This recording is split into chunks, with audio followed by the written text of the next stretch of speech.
Hello, everyone, and welcome to the Doc Huddle, your gateway to an in-depth connection between sports medicine and the latest events in sports, fantasy, and betting. Today's show is brought to you by the Health and Wellness Depot. Unlock the power of well-being. I'm Dr. Mikey B. With me, as always, Dr. MJB, the legend. CJ, the sports enthusiast, is off this evening as he is out saving the world with things that we don't know about due to his secret status.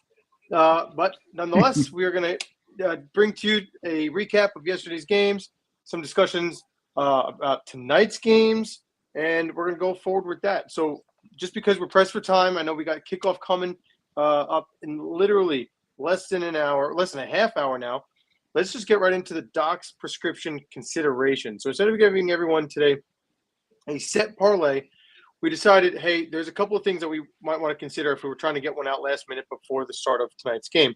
Similar to what ESPN will do with or the NFL Network with Matthew Berry and things of that nature. So today we got the the Tampa Bay Buccaneers visiting the Detroit Lions, and then the evening game, which for those of us doctors in the studio currently that would have to wake up extremely early to treat patients before the sun comes up, will not be seeing the Houston Texans at the Seattle Seahawks.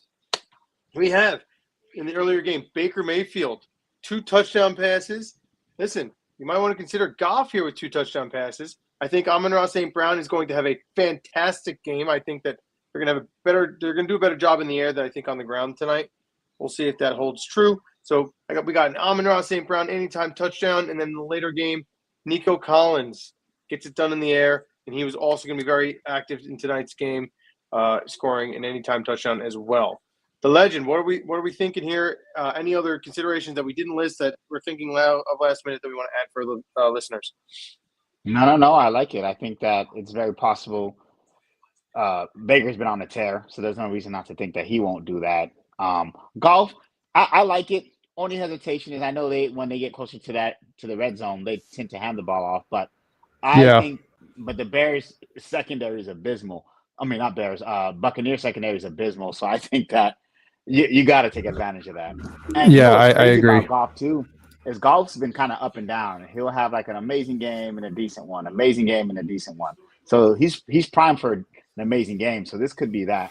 Amon-Ra St. Brown and Nico Collins, no, love those 2. I think that's pretty solid.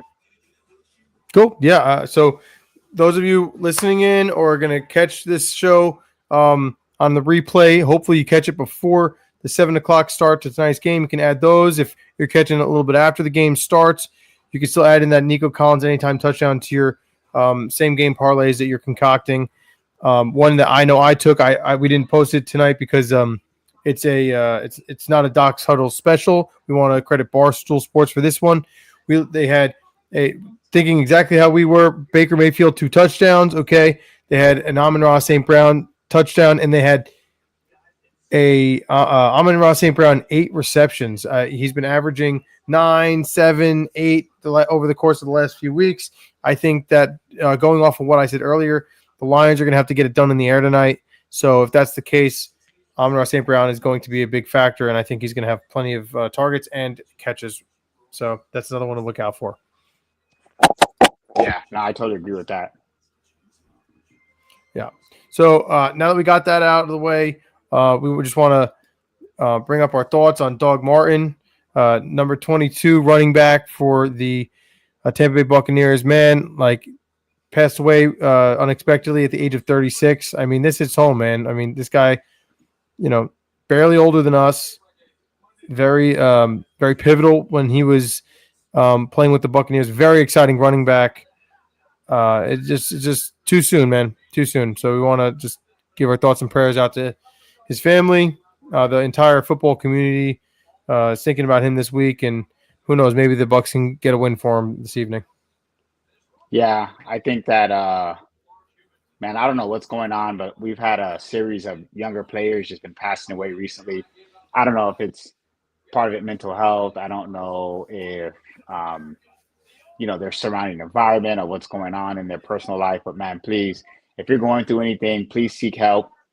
I don't care what age, what gender, whatever it is, man. Seek help, find answers, and Yeah, man, because this is just so unfortunate for his family and friends. Hate hearing stuff like this.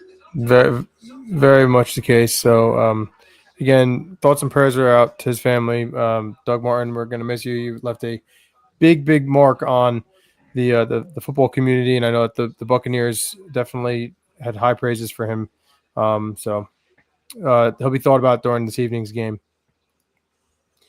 And so let's get into yesterday's games, man. Week 7 recap. Obviously, we have 2 to go tonight, but that's not what we're only here about. We're here to recap yesterday's games. Yes, the legend. So, Mike, I have perfect segue for us to go into this next portion. I have 7 games I want to talk about with you. Okay, Let's hear it. we're gonna give it a minute a pop for each one, and then we're gonna move forward. Okay. Okay, you timing me? You're timing it? Actually, I can. I can do that. All right. Okay. You ready? Yeah, I have it live here, so I'll time it. When you hear "ding," that means it's time to move on. Got it. The one that you should not be discussing is the one that's going to be last on our list, if you remember what I mentioned about the collapse. I think so. Oh, yeah, for sure. Yeah. Okay. Let's start back last week. Bengals Steelers. Thoughts? Joe Flacco Thursday night football. Listen, crazy. The best part about this entire game is that they're calling it the Icy Hot Bowl because you had Aaron Rodgers versus Joe Flacco. I mean, guys, this is the quarterback play that we grew up with.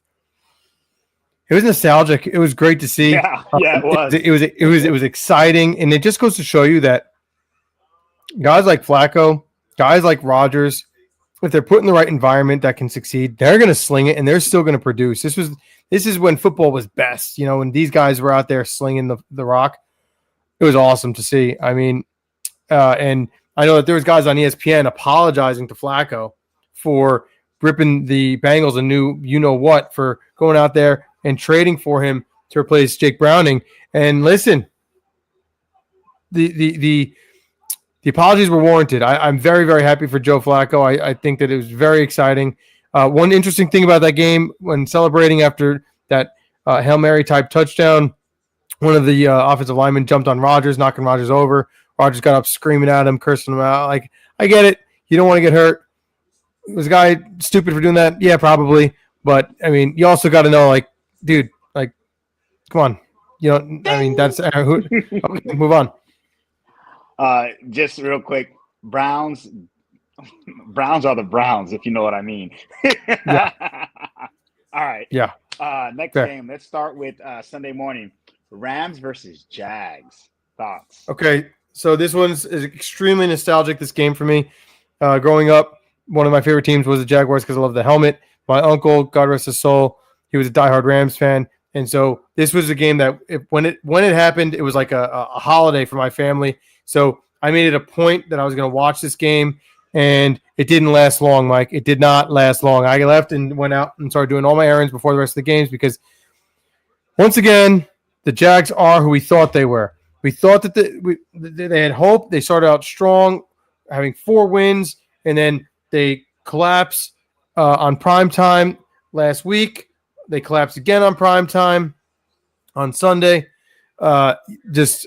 I think that they're still a few steps away, and if they're going to have any shot, it's going to have to be via one of the wild card spots because the Colts are taking away. The Rams are looking great. And that was without Puka Nacua, Devontae Adams, 3 touchdowns, still got it. Look out, the Rams are one of the top teams in the NFL. That was my takeaway. I think it's Rams-Eagles NFC Championship, but I know it's early. Yeah. I think they're that good, man. That said a lot. That win said a lot. Yeah, and the Rams lost to the Eagles. It won't happen again. Yeah, I totally agree. Okay, next one. Dolphins-Browns. That's it. It's over. I love it. It's over. This was it. For anyone who listens to our show, they all know that the two of us, CJ the Sports Enthusiast, collectively, it's all of our second favorite team, including Dirty Randy, who's never even made it on a show before. It's his as well. We all like the Dolphins. They got a clean house. It's time. I mean, the Browns defense really is stellar. Their offense is garbage. It always has been. Quinton Junkins, wow. he wound up turning into being a better player than Tre'Davion Henderson, which I truly thought that Henderson was going to be the better of the bunch. He looks like a stud. I love to see it. The Browns always manage to have a good running game when they can, and if they're going to move the ball, it's always on the ground, never in the air. If they figure out that quarterback position, maybe, just maybe, they might be a team to look out for. The Miami Dolphins are the worst team in the NFL. Crazy how the Dolphins were in the playoffs a couple of years ago, and now the whole team's imploding. But okay, they are the worst team in the NFL. Do you concur? Yeah. So on record, it won't show that, but at this current moment, yes. I think the Jets have the worst record, but I truly believe correct, that the Dolphins are actually the worst team in the NFL. I actually think their Jets will show, and we're going to get to that game literally next, but I think the Jets have promised now that they made a QB change. So yeah, if they kept Justin Fields, they would have definitely been the worst team. But yeah, I think because they're switching, and they should continue going forward. Which has not been established yet, but we will see and we hope. Man, it better be. But pivoting on to the next game, Panthers-Jets, thoughts? Well, listen, we talk a lot about this off air. Bryce Young, I still need more from him. I think we talked about it when Sauce Gardner went down and we're not getting Ted McMillan more involved after that point in time. What are we doing? What are we doing wrong? When we're going to get to Bryce Young and his injury shortly, but without him on the field, we're going to start to see, hey, is the lethargy occurring on that offense more from a Bryce Young issue, or is it more coaching? Likely a combination of both. But in my opinion, the Panthers, for how they played against other teams, should have played much better against the New York Jets football team. Yeah, I totally agree. I think that I give defense credit; they played amazing. The offense, man, I can't tell you if it's Bryce or the coach or just a bad combination. But I think that with Bryce's high ankle sprain, he'll definitely be out next week. So I'm curious when they throw Andy Dalton into the starting lineup, what that looks like. If they start to push the ball downfield, things happen. Man, that's not good for Bryce because it's really going to show that it's him. But if they look the same and they're anemic on offense again, then I think that it might start to raise a question mark as, is the coaching a part of the problem? And Dave Canales, Panthers head coach, he's also the offensive mind behind everything, right? So, we have an OC, but the OC is like a position filler because the head coach is calling all the plays. So, if the offense is looking abysmal, that's direct correlation to the head coach. I agree. And before we go on, I just want your opinion on this. The New York Giants ran into this multiple times where they went from the offensive coordinator was calling the plays, then Brian Daboll went. Mike Kafka was doing it. Then Brian Daboll called the plays. I believe it was last year. It was still abysmal. Now we're back to Mike Kafka doing it back and forth. Do you think that this is a scenario where it does turn out to be anemic, regardless of who's at quarterback, does Canales render his play calling to the offensive coordinator maybe next season? What do you think is going to happen there?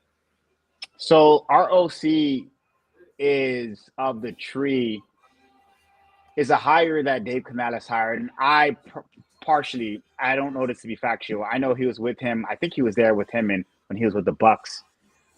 I think he hired him intentionally so he could have that. So it's not someone who has experience. It's a kind of a project OC. So I think that was an intentional hire so that way he could still have leverage in that regard.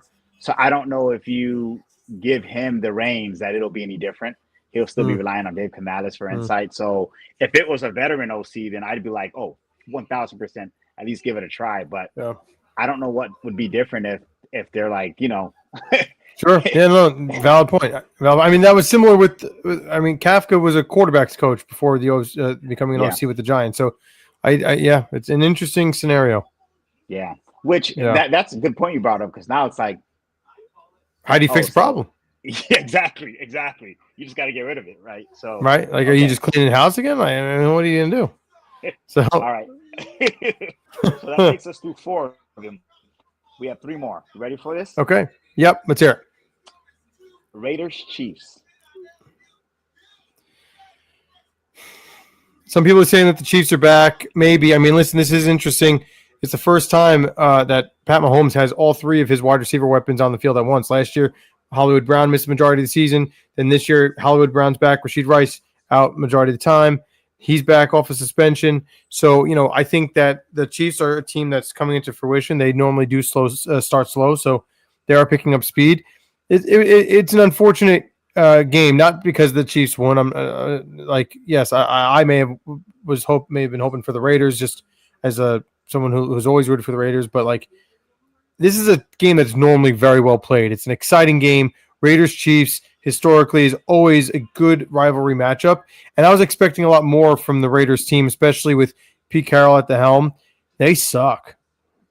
I mean, they are awful. I mean, so you got the New York Jets, you got the Miami Dolphins, and you have the Las Vegas Raiders, all of which should be fighting for that number one quarterback spot. Who that's going to be, that's another conversation for our shows down the road. But they all need quarterbacks. They need better offensive leadership. They stink. Two things, man. Seahawks, they knew something better than we did to move on from Geno. It's crazy. Wow. Don't give them much credit, though. Don't give them much credit because the Seahawks actually offered Geno more money than the Raiders. You're right. No, you're right. They did. Accepted the less money so he could play for Pete Carroll. So don't give the Seahawks that much credit. No, this is true. We're seeing it, but wow, I don't know what happened. Yeah, so this is true. Yeah. Really, the Seahawks got lucky. That Sam Darnold wound up playing better than Geno Smith, which no one in their right mind would have assumed, but it worked out. And typical bad luck for the Raiders. In a year of parity, I think at some point experience will prevail. And I think, the Chiefs are starting to listen. All they need is confidence, right? You get some of the right guys playing well at the right time, man. They start gelling. They could definitely be a problem. They have the experience. So in a year of parity, if they can start to get on a win streak, that can get pretty scary. It's always says something when you beat someone, whatever to 0. It could be 6-0. It's like they did nothing on offense. Nothing. The team did nothing. The team did nothing. So it says a lot. Okay, we'll jump to the next game. Colts Chargers. Colts are the team to beat, man. Listen, Chargers are hurting in the running game. They've had multiple injuries, so that is something to consider. However, the Colts are the real deal. I mean, Daniel Jones is out here. He's talking with swag now. That post game interview where the reporter was like, a lot of us reporters, didn't have a lot of faith in you guys, during the preseason, and he straight up was like, well, I guess you guys didn't know much. So it's like seeing Daniel Jones like that, I'm happy for him. Again, makes you question what the hell's going on with the Giants organization. But yeah, I think that the Colts the real deal. They were a quarterback away, and now we're seeing it. Yeah, I think, never in my lifetime did I think that I would say Daniel Jones is the real deal on the team that he's quarterback for is the real deal. And boy, we're seeing it. They can go as far as they can if they continue to, follow script and just stay true to themselves. I just have to say this real quick. It just says a lot when you see a quality head coach actually coach. Dude, Sean Steichen, Shane Steichen, Sean McVay, real coaches. Coach. These guys are man. They're teachers. From Daniel Jones to obviously Matthew Stafford was good, but still, you still got to coach him, right? To Sean McVay, and he also had Jared Goff.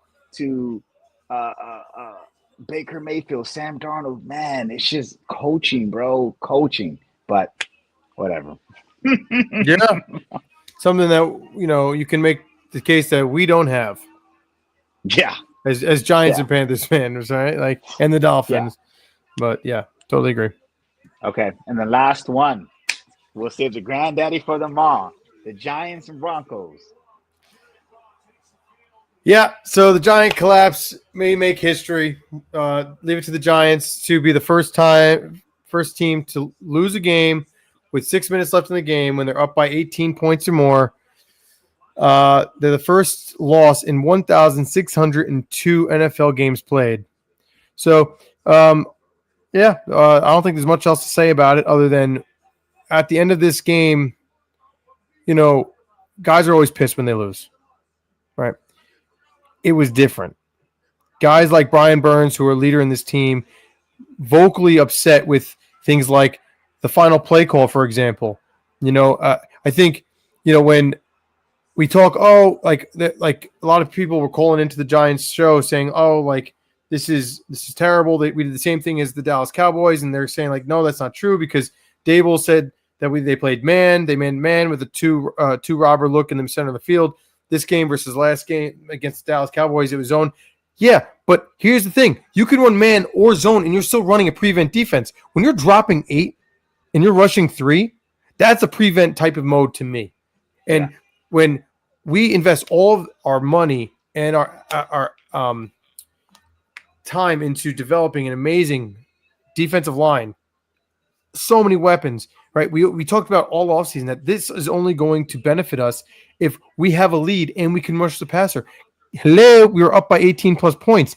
That's the time to utilize them and pin the ears back and get after the passer. We didn't do that as it got late in the game, especially towards the end, because when that scrub missed his second, not one, but 2 extra points, okay, now you know that if they score a field goal or a touchdown, it doesn't matter. It doesn't matter because you lose.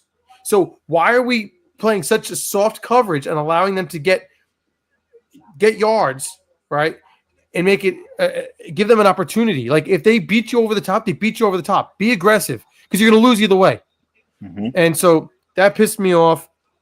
Tiki Barber made a very good point that when you're up by 2 scores and it's 3rd and 5, it doesn't matter. You don't get cute. You run the ball. You force the Denver Broncos to burn that last timeout.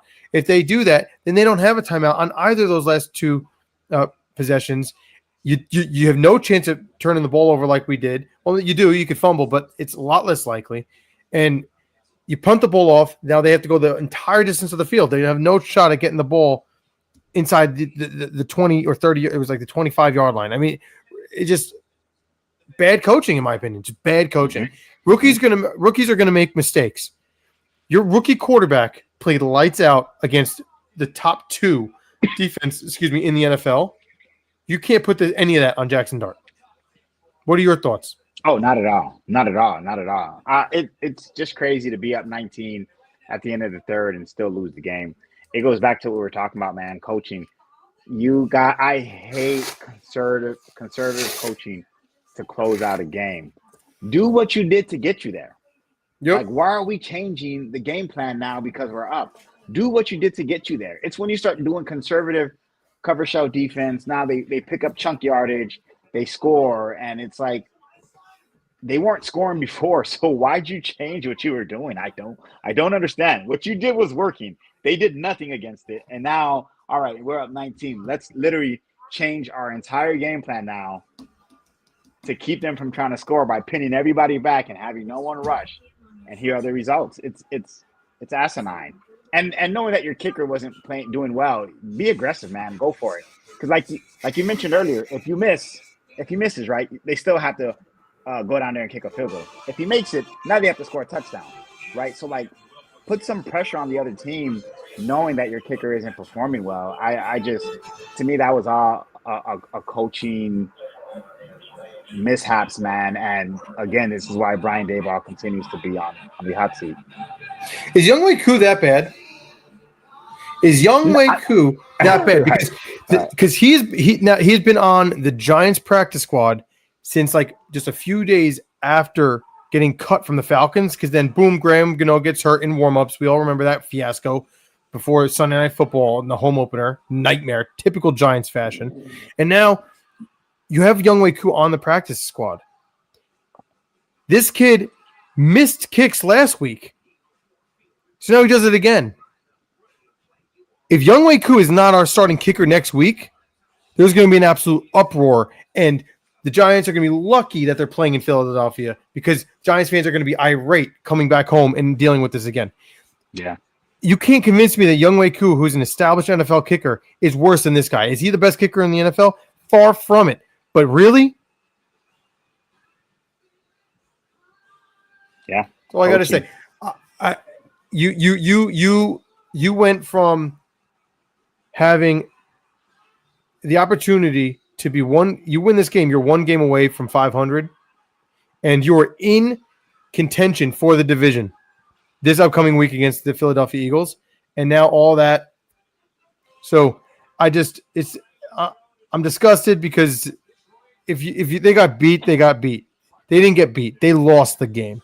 You know what I mean? Yeah. And it's just so typical. And you start to say to yourself, how is this continually possible to do this multiple times? You got to start pointing your fingers at what's going on with the coaching. Mm-hmm.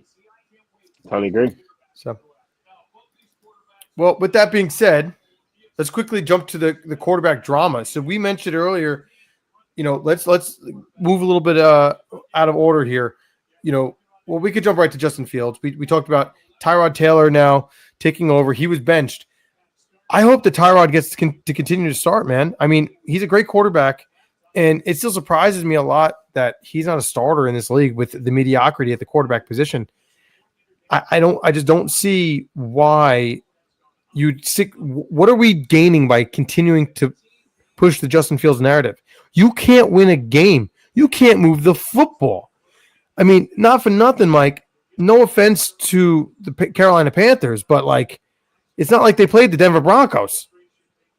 Yeah. And you couldn't move the football. It's time to make a change. I'm glad they did, and they should stick to it. Dude, I was watching the game. I'm sorry to say this. Justin Fields is done as a starter, dude. He is done, man. He looks so bad. I felt bad. I said, man, if they switch quarterbacks, we're in trouble. Then they switch him. I'm like, oh shoot! I actually felt like it was a more competitive game. Luckily, defense held its own and it was able to keep us out of there. But Tyrod made it competitive, and the game actually got interesting. I was bored out of my mind for a while, dude, because we got to 13 and just nothing else happened. And it was 13-3 for quite a while. I told you I was watching the game on my couch. I fell asleep. I'd never fallen asleep watching my team play. I fell asleep. What's that? What's that say, right? And I woke up, not because announcers were yelling of something great play happened. I just woke up in shock, like, oh, man, I missed the game. 4 minutes went by in the game. Same score, dude. Nothing. Didn't miss nothing, dude. Didn't miss nothing. Yeah, man. Justin Fields is done. I really don't understand why Tyrod Taylor isn't more of a hot commodity, like you mentioned. But, that's I don't know. I really don't understand that part. But, yeah, the Jets should have made this move weeks ago, dude. I think they have a different season if they do that. But you wait, and now things like this happen. So it's like, yeah, I think that's it's set in stone. They haven't announced that. Surely they said they're going to reevaluate the quarterback situation, but I think it's a no-brainer that you have to move forward with Tyrod Taylor. Completely agree. I'd be shocked if they don't. But yeah, no-brainer. Jaden Daniels goes down, hamstring injury. He is not likely to play next week. As we sit here tonight, things can change as they progress over the week. It was a little odd, the mechanism of the injury. I know that he was out earlier in the year with things going on, but he had fallen and was contorted in a certain way, and that turned into a hamstring injury. I just found it interesting, his actual mechanism. But yeah, so as of now, he's out for next week. There's going to be further imaging done, further imaging was done, and they said it's nothing too severe, but they declined to confirm that he would be able to return for this coming week. So keep your eyes on that. Marcus Mariota is likely going to be the start for next week. Bryce Young, I'll let you touch on the ankle injury. We talked about it a little bit. I think that this is actually good for the Panthers. No injuries are good, but I think that seeing Andy Dalton at the helm will kind of give us a little bit of an idea. Is this a Bryce Young thing, or is this a play calling thing from coaching like we discussed? Is there anything else you want to add on that concept? Before I hop into that, just real quick, dude, the Commanders, bro, they play the Chiefs, the Seahawks the following week, and then the Lions, man. So it's like they just they can't catch a break. It's like, oh, you have a tough 3 game stretch. Now Jaden Daniels is hurt. When he comes back, it takes a little bit to get acclimated. And now it's like, Jesus, man, they could find themselves in a deep, deep hole by then. But hoping for a speedy recovery. Yeah, for sure. For sure. Bryce Young, high ankle sprain. I think he definitely misses next week. And I think from there, they're going to play it week to week. High ankle sprains, typically depending on the severity of it, could be a 2 to 4 week injury and sometimes longer than that. But I think it's very telling as to what's being shown, what we'll see this upcoming Sunday. If Panthers play well with Andy Dalton, man, I think that there's a lot to be said about Bryce Young. But if the opposite happens, then we really, really will start to investigate coaching, because it's like, all right, it doesn't matter who's at quarterback. You just can't get them in a rhythm. I think that's a head coach problem. Yeah, I completely agree. And last one on this list, Lamar Jackson. We threw him on here. The Ravens had a bye week this past week, but report came out today that, guess what? He did not practice yet again. So the whole idea and the thinking was, okay, he missed the last 2 games, 3 weeks total, including the bye week. He should be good after 4 weeks. Guys, it may not be the case. And, obviously for people like myself, where he's my fantasy quarterback, that's going to hurt me in a fantasy perspective. But let's forget about fantasy for a second. Let's talk about the Baltimore Ravens. Despite their abysmal record, no one, I think, has truly counted them out yet, because they're the Baltimore Ravens, thinking, well, if he comes back, they could do something big, like, oh, by the way, any of you listeners that took the Amon-Ra St. Brown touchdown, you're welcome, as he has already done the do. He's done his duty here. Touchdown update. It's going to be 6-0 Bucks, pending the extra point. And so with the Baltimore Ravens, if they don't get Lamar back, dude, time's running out. Like, I don't see them winning a game without Lamar Jackson. And if he don't come back, and he don't come back soon and can perform at the level that they need him to, like, dude, their season's going to be over.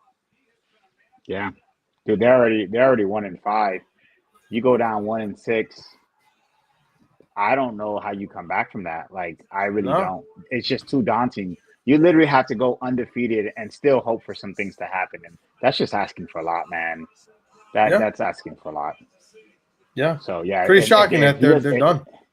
Yeah. I know it's crazy to say that. And I really thought this was their year. So it's like, damn, this is really happening. It really is wild. It's wild. So, I mean, I guess we'll see. Hopefully he can, make a comeback end of the week in preparation for next Sunday. But it's getting really grim out there in Baltimore. Mm-hmm. So something cool that I don't know if you've heard. I didn't hear about this until tonight. Okay. ESPN started this. Scott Van Pelt. Love Scott Van Pelt. Hysterical. He and ESPN started this thing called, when we reference a player as him, right, we know that it's basically calling someone a legend, right? So him, a.k.a. Himothy, a.k.a. now the new recipient of the Himmy Award that is presented to a player via ESPN. And this past week, okay, so week 6, we're now in week 7. Last week's winner that was provided and given to for tonight's game based off of last week's performance.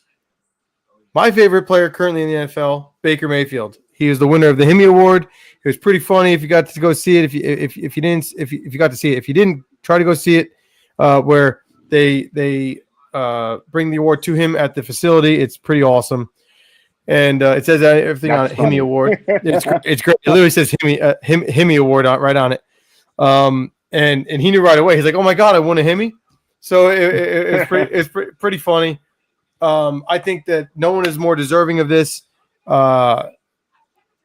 I truly believe that this guy should be in the top 2, top 3 currently for the MVP in the NFL. I know we have still just more than half of the season to go. But as things stand today, this guy needs to be in the MVP conversation, especially if he continues to produce and put the Bucs on the map like he's been doing. What are your thoughts on Baker and the Hemi Award?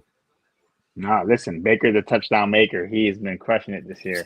So, yeah, I'm a huge fan. I didn't even know this award was a thing until I didn't either. So, it was awesome. So I'm literally just learning about it, but I love it, Yeah. Yeah, man. So awesome. So congrats to him. Yeah, that's all I got to say about that.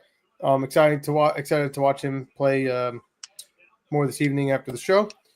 Now, we talked about the good. Now let's talk a little bit about the bad. Idiot of the week, Dre Greenlaw. For those of you who did not watch the end of the Giants game, at the end of yesterday's game, I did not catch this, by the way, and I watched the whole thing. The Broncos kicked the game-winning field goal, and at the end of the game, after they hit the game-winning field goal, instead of celebrating with his team, he must have been displeased with a call made by the head referee whenever in the game, and he literally followed the referee on the referee's way off the field, basically screaming and like cursing him out. I've never once seen the game over, everyone celebrating, and then a flag thrown. So the referee threw the flag, then went and picked it up, and that indicated his ability to then report it or whatever the case may be. So he is now suspended for the next game because he had to mouth off to the head official. I don't know what he thought he was going to gain from that. And the funniest part about this is Dre Greenlaw has been out the entire season. His first game back was yesterday against the New York Giants, just to not be suspended yet again. Dumbass. So I really hope that Sean Payton reams into him. We're talking about being a professional. That is a beautiful way of not doing that. So I want your thoughts on Idiot of the Week. That's wild, man. Like, what are we doing? Game's over, dude. Like, you won. I get, yeah, you won, especially the fact that you won. What are you holding on to? Like, that is ridiculous. He should have got suspended. There's no place in sports for that, man. The game's over. You won. You had a bad call. Cool. Okay, let that be that. To go ahead and steal it. And be an instigator after the game's over and you won it's just asinine. As a 10. As a 10, yeah. Right, as a 10. Completely agree. So dumb. That was dumb. So with that being said, the legend, any closing comments?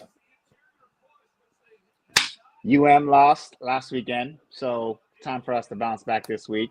I'm curious to see where we fall in the rankings when they come out. But yeah, Panthers, man, we're rolling. I have questions, but we're still winning, so I'll take it. No, it's better than losing. Better than losing. So yeah, I agree. The loss really it hurt. Very, very frustrated. Rutgers homecoming this weekend, also abysmal. I mean, awful. I mean, I'm pretty sure it was like 35-3 or something at half. We lost 50 something to, I don't know. It wasn't not relevant. Newsflash, Rutgers, don't schedule your homecoming game against a top 10 team in the nation when you know you're going to get bludgeoned. Just a thought. But with that being said, we want to thank everyone for tuning in to this week's episode of the Docs Huddle. We're looking forward to giving you another recap next week. But until then, for Dr. MJB, the legend, I'm Dr. Mikey B. This is the